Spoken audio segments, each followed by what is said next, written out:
अनुभव नारे पिंधिथिबा सिंदूर पोछिबे वर्षा प्रियदर्शिनी। जो सिंदूर दिने अनुभव महांती निज हाथ में वर्षा मथारे पिंधे देउथिले, एबे सही सिंदूर पोछिबे अभिनेत्री वर्षा। शेष होइजिबो वर्षा अनुभव 7 जन्मर संपर्क। गतकाली हाईकोर्ट एपरि किछि अनुमति मिलबा परे कांदी पकाइथिले वर्षा और अनुभव। जड़े खुशी आत्महरा होई कांदुथिबा बेले आउ जड़े दुखरे भो फो होई कांदुथिले। जड़े संसार गढ़िबा को चाहुथिबा बेले आउ जड़े छाड़पत्र पाई भगवान को निकट में अहरह प्रार्थना करुथिले। आउ सबु प्रतीक्षार अंत घटाई हाईकोर्ट अनुमति देथिले छाड़पत्र पाई।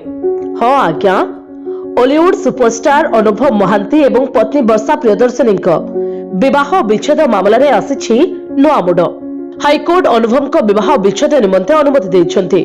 अनुभव करिथिबा आवेदन आधार में मान्यवर हाईकोर्ट ए निर्देश देइछन्ति।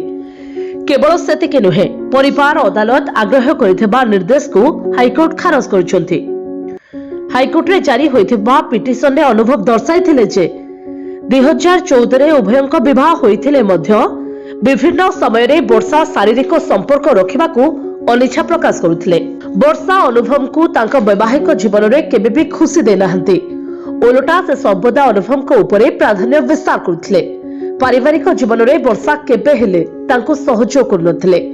दुहिंक भितरे मत पार्थक्य थिबा कारणरू उभय दीर्घ दिन हेबो अलगा रहुचंती। तबे एही मामला रे हाईकोर्ट सुनानी शेष करबा सहित विच्छेद पाई अनुमति दैछंती। आउ एहा परे लोके कहउचंती वर्षा पोछि देबे अनुभव को नाम रे पिंधिथिबा सिंदूर। ब्यूरो रिपोर्ट, जे न्यूज।